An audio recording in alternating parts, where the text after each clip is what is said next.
Assalamu alaikum dear students. In this lecture we will discuss the solution from the problem number 1.2.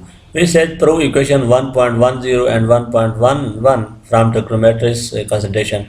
We are following the classical dynamics of system of particle from the Marion and its equation 1.10 and 1.1 and 1.11. So we will first look at this equations and then we will prove it. So proof for equation 1.10. Let's see the solutions. So to prove these equations, let V denote our vector whose head is at point P, which coordinate is x, y, z in the x1, x2, x3 coordinate system. We will denote the angle between the positive x1 axis and V by alpha, and the angle between the positive x2 axis and the vector V by beta, and the angle between the positive x3 axis and V by gamma. We will also denote the length of a V by R, which is the position vector. Okay, here is an image with just gamma and the length of the projection and to x3 and the x1 x2 plane labeled, so it is easier to understand. Okay, so let's go to diagrams and find the relations. We have this diagram. In this we have three mutual perpendicular vectors x1, x2 and x3, and this is our v vector. So coordinate points are x, y and z. You know that this is our vectors. The angle between x1 and this vector is alpha. The angle between x2 and this vector is beta. This one. Okay, if I draw this,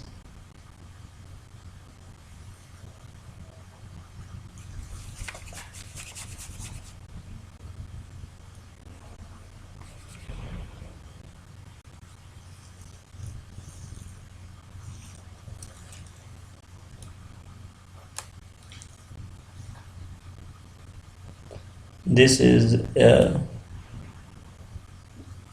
this angle is beta, and similarly this angle is gamma. The angle between x3 axis and v vector is gamma. Okay, so all things we are familiar with the angles, and r is the length, the magnitude, because this v vector lie is xy plane. So if we draw a projection on this x2 axis, so its projection has magnitude r, which is equal to under root x square plus y square. So this is by the Pythagorean theorem. From the image it will be clear that cos gamma is z over r. By symmetry we know that similarly cos alpha is equal to x over r, cos beta is equal to y over r.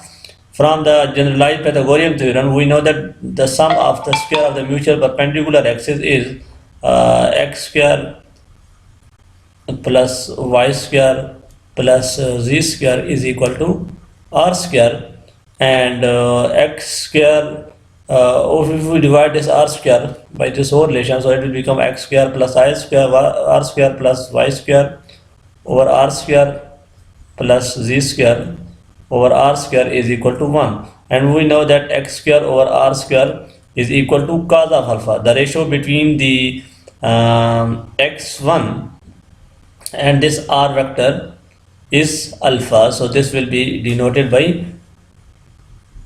cos square alpha. As you know that the x square over r square is written as cos square alpha. Similarly, y square over r square is written as cos square beta, and z square over r square is written as cos square gamma is equal to 1. Thus this is the our required relation. In this the tricky point is just the diagram. If you understand the diagram, I think there will be no difficulty in understanding.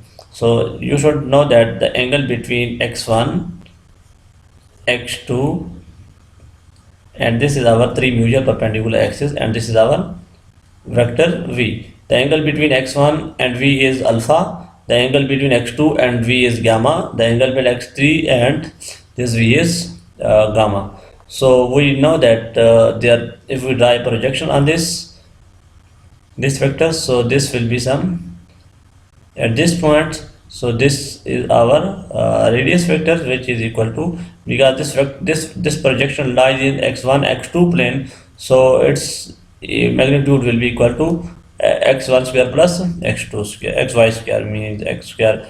This is equivalent to x1 and this is equivalent to x2.